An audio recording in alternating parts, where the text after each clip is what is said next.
नहीं है। पूरे देश में कईयों सांसद हैं, पर हमें गर्व है और इसीलिए आज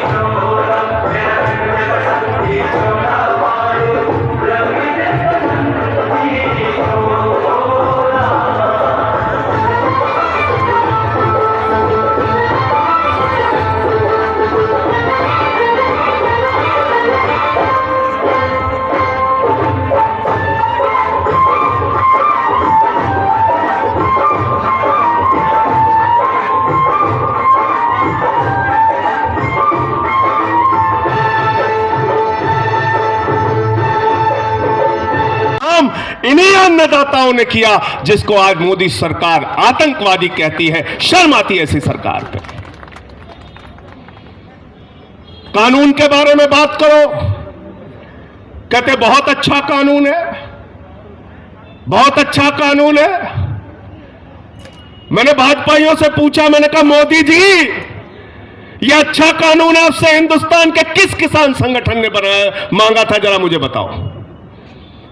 किस किसान ने आपसे कहा था कि मुझे भला कर दो इस काले कानून को बना के? और इस तीनों काले कानून को देश के करोड़ों किसानों के लिए नहीं, मैं पूरे जिम्मेदारी के साथ कहना चाहता हूं, जिसकी गुलाम ये सरकार है उस अडानी और अंबानी के लिए लाया गया है। ये काला कानून किसानों के हित में नहीं लाया गया। और ये मैं क्यों कह रहा हूं? अडानी को 2017 में 100 एकड़ जमीन जो फैक्ट्रियां लगाने के लिए मिली थी, 2017-18 में उसने खट्टर को एप्लीकेशन दिया। बोला खट्टर साहब हमारा लैंड यूज चेंज कर दीजिए, हमें यहां कोल्ड स्टोरेज बनाना है। खट्टर को पता नहीं था मामला क्या है। उसने मनीष जी 17-18 में अडानी की एप्लीकेशन रिजेक्ट कर दी। अब मीडिया वाले सुन के बड़े खुश होंगे कि बताओ अडानी की एप्लीकेशन रिजेक्ट कर दी, खट्टर ने रिजेक्ट कर दी। ये तो बड़ी बहादुरी का काम किया। लेकिन अगली कहानी सुनो।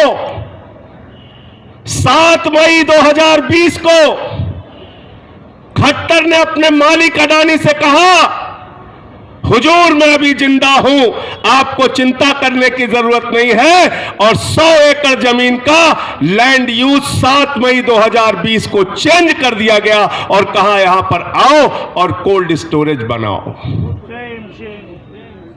ये कब किया?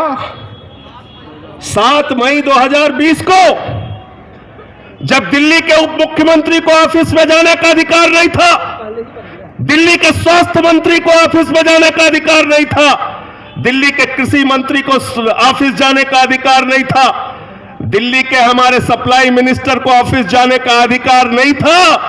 जब दिल्ली में पूरे देश में लॉकडाउन लगा था, उस आपदा के दौरान, उस महामारी के दौरान खट्टर ने दफ्तर खुलवा के अडानी को कहा, आ हुजूर मैं तुम्हारा गुलाम हूं, ये 100 एकड़ जमीन लेके जाओ।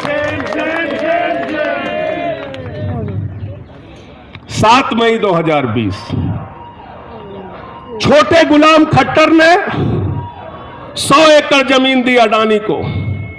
अब बारी आई बड़े गुलाम की, और बड़े गुलाम का नाम क्या है? सीना ठोक के बोलना पड़ेगा, इस देश में 130 करोड़ लोगों की सरकार नहीं चल रही है, अडानी और अंबानी की गुलाम सरकार चल रही है। जिसको मोदी सरकार आप कहते हो, गुलाम सरकार है। तो बड़े गुलाम ने क्या किया? छोटे गुलाम ने तो 7 मई को 100 एकड़ जमीन दे दिया कोल्ड स्टोरेज बनाने के लिए।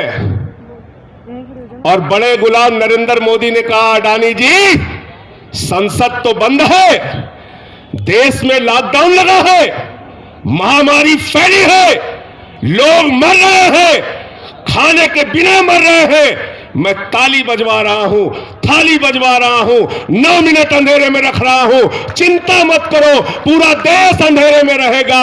और 5 जून 2020 को चोरी चुपके पार्लियामेंट में चर्चा किए बगैर ये अध्यादेश के जरिए बिल पास किया गया और उसमें कहा गया असीमित भंडारण हमारा मालिक अडानी कर सकता है। समझ में आ गई बात? मनीष जी, ये काला कानून किसके लिए बनाया गया ये समझ गए आप लोग? ये काला कानून किसान के हित में नहीं, और नरेंद्र सिंह तोमर से लेकर प्रकाश जावड़ेकर तक जितने भी गुलाम मंत्री हैं, मैं चुनौती देता हूं इस मंच के माध्यम से, आप पूरे दिन बहस करो। ये कानून तुमने अडानी के लिए बनाया है, अपने मालिक के लिए बनाया है, और ये लड़ाई देश के लाल बनाम देश के दलाल है, मैं ये कहना चाहता हूं। और इसमें देश के लाल की जीत होगी, उस लाल की जिसको तुम आतंकवादी कह रहे हो। तुम शहीद आजम भगत सिंह के वंशजों को आतंकवादी कहते हो, बेईमानों, शर्म नहीं आती? तुम शहीद उधम सिंह के वंशजों को आतंकवादी कहते हो, खालिस्तानी कहते हो? तुम शहीद करतार सिंह सरापा के वंशजों को आतंकवादी कहते हो? तुम लाला लाजपत राय के वंशजों को आतंकवादी कहते हो? तुम जलियांवाला बाग में कांड में अपनी शहादत देने वाले हजारों हजार हमारे सिख भाइयों के वंशजों को आतंकवादी कह के देश के आजादी के आंदोलन को अपमानित करने का काम किया है। तुम लोग देशद्रोही हो, देश के साथ गद्दारी करने वाले लोग हो, और वो अन्नदाता हमारे देशभक्त हैं जो अपने हक के लिए लड़ रहे हैं।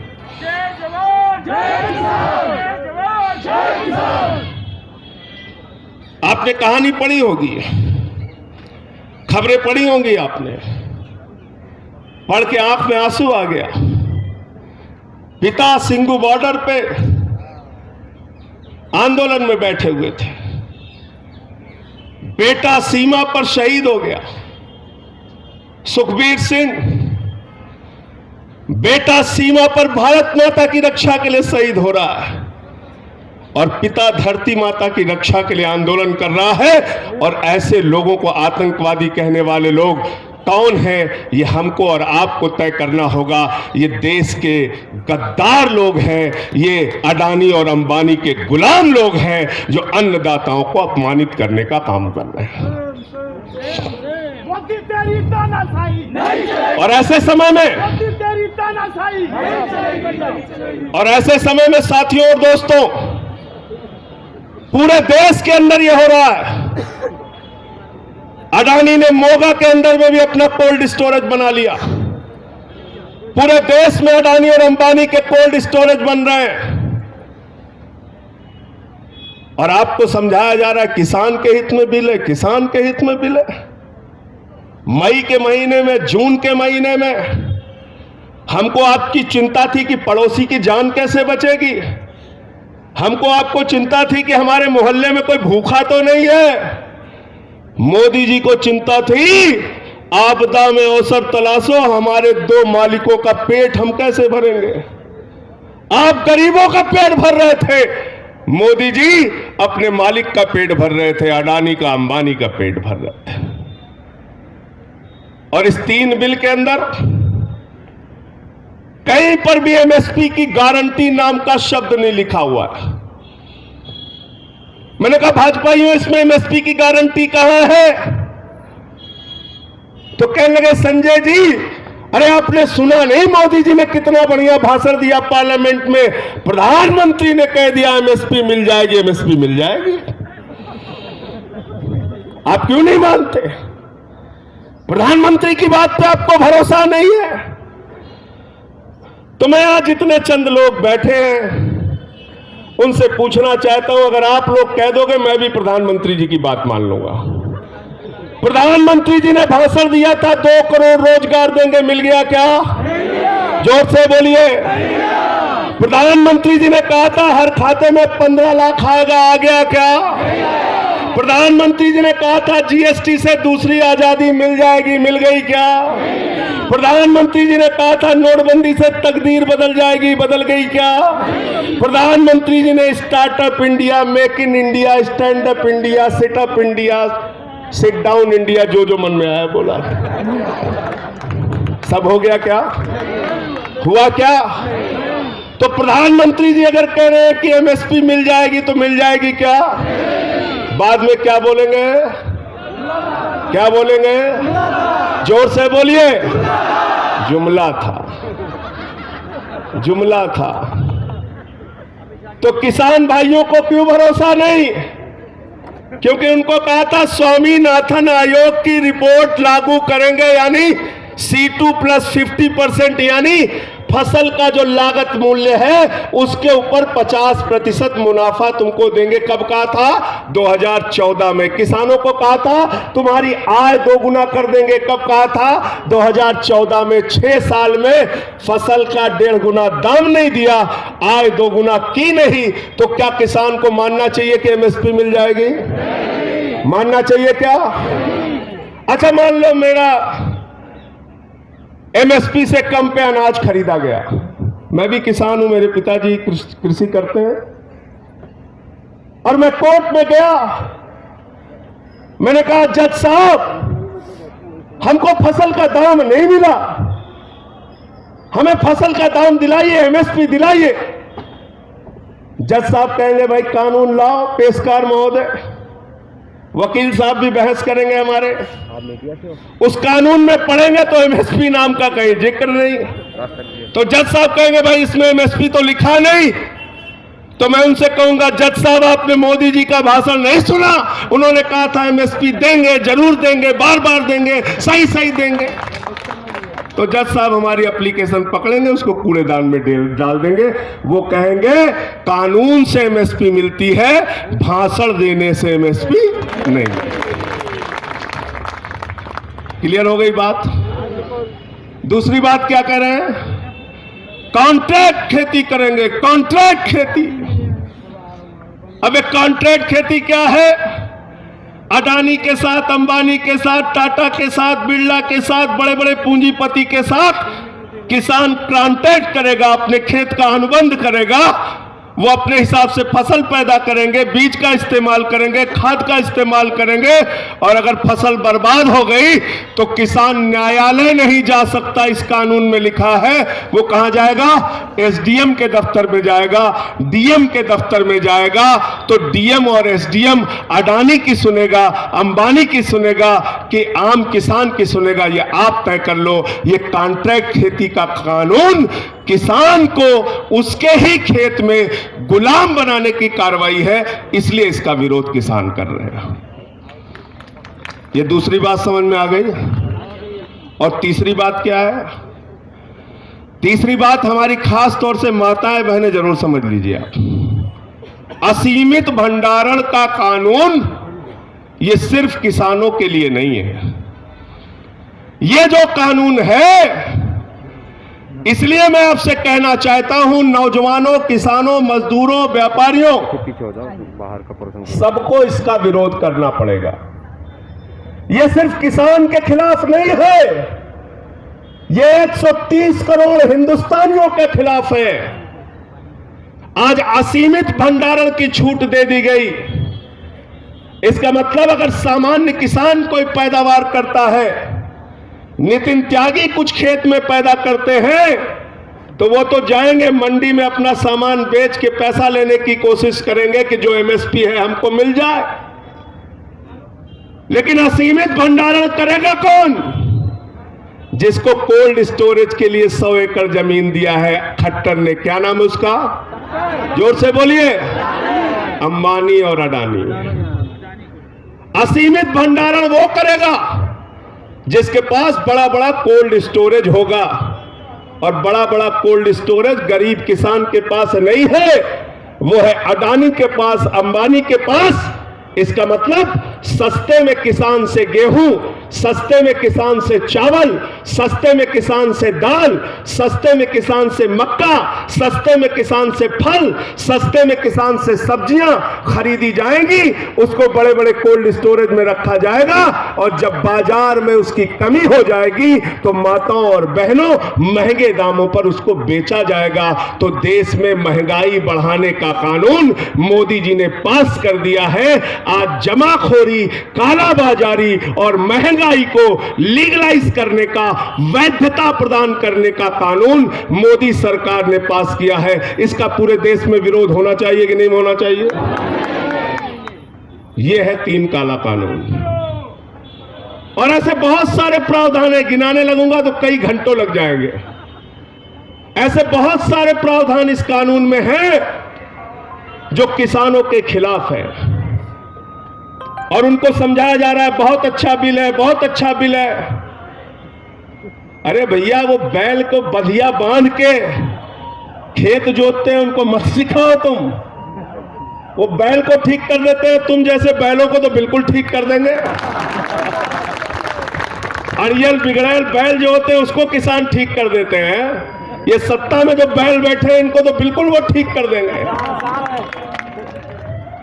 इनको लगाम लगाना उनको आता है, इसलिए उनको मत सिखाओ कि उनके लिए बड़ा अच्छा बिल है। उनको मालूम है इस बिल में क्या क्या उनके खिलाफ है।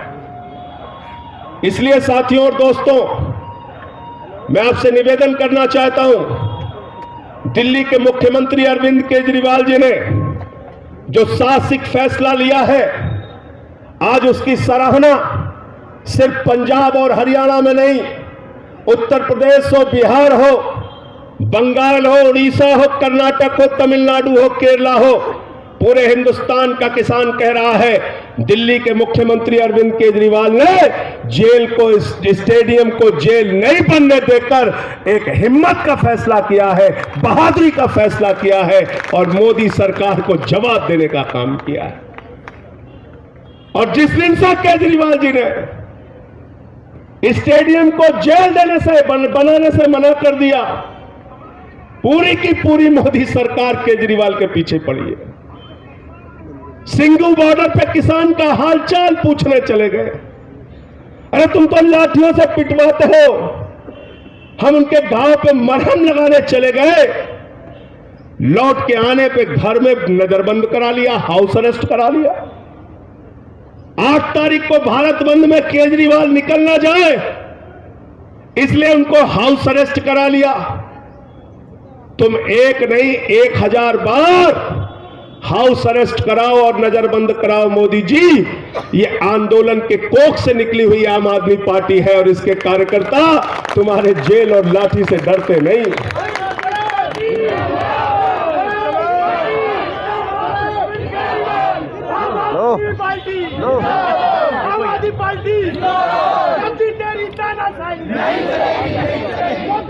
और कांग्रेसियों ने क्या किया? कैप्टन अमरिंदर सिंह ये ड्राफ्ट बनवाने में मोदी सरकार से मिले हुए थे। 1 साल से ये ड्राफ्ट चर्चा हो रहा था केंद्र सरकार के साथ। इस कानून के बारे में बातचीत हो रही थी केंद्र सरकार के साथ।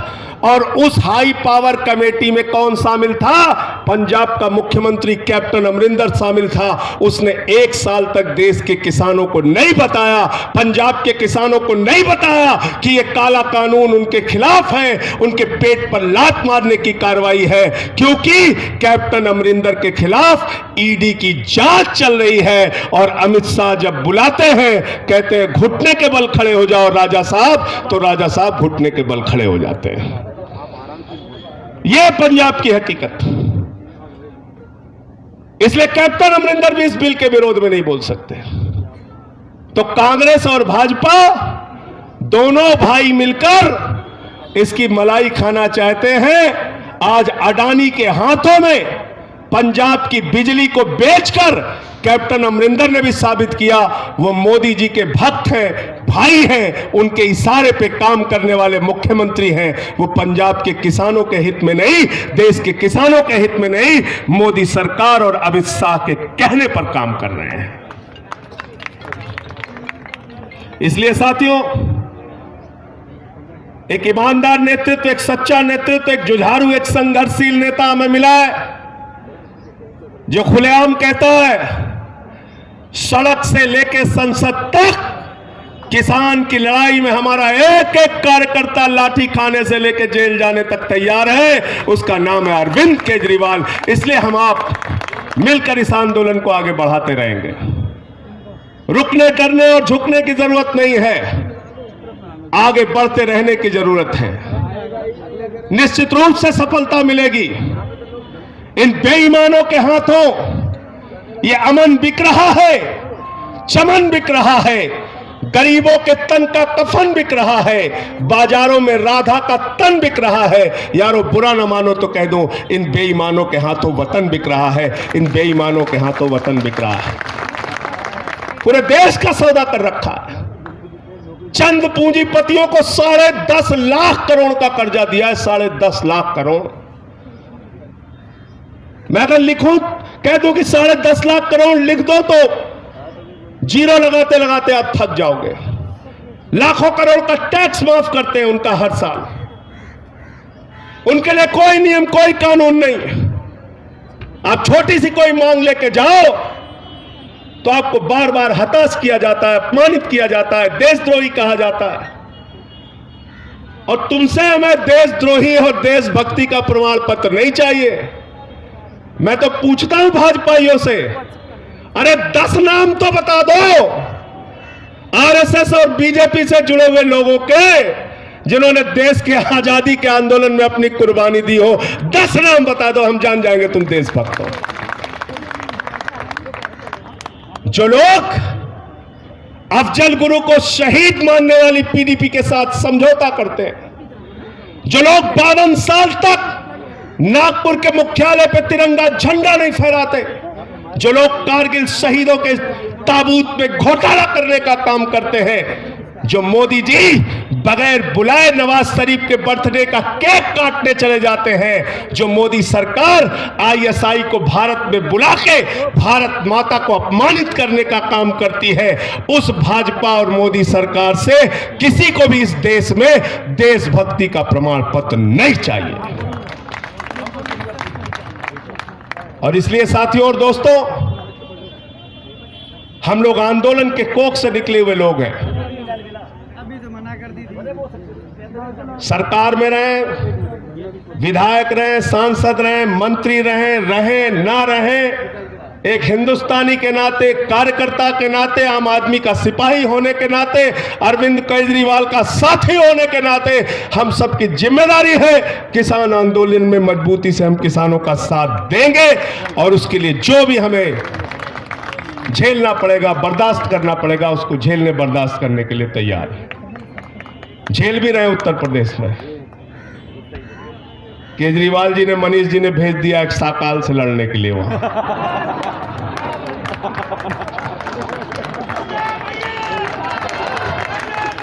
14 मुकदमे कर दिया साकाल ने। देशद्रोह भी लगा दिया, जिसका आदिल जिक्र कर रहे थे। तो मैंने साकाल से कह दिया, साकाल 14 नहीं 1400 मुकदमे लिख लेना मेरे खिलाफ, लेकिन तुम्हारे खिलाफ लड़ाई जारी रखेंगे। तो आप सबको फिर से सर झुका के हृदय की गहराइयों से बहुत बहुत शुभकामनाएं। और पार्लियामेंट में जब ये बवाल चल रहा था, हमारे सुशील गुप्ता जी, एनडी गुप्ता जी भी वहां मौजूद थे। सारे दृश्य को इन्होंने देखा कि किस तरीके से वहां अल्पमत में होने के बावजूद ये काला कानून पास किया गया। बड़ी पीड़ा हुई इस बात की हम लोगों को कि हम सब कुछ करने के बावजूद ये बिल नहीं रोक पाए, लेकिन आपके दम पे, देश के किसानों के दम पे ये काला कानून वापस होगा, ये विश्वास है। बहुत बहुत शुक्रिया, बहुत बहुत धन्यवाद। इंकलाब, इंकलाब, आम आदमी, आम आदमी, जय जवान, जय जवान। काला कानून वापस लो, काला कानून वापस लो।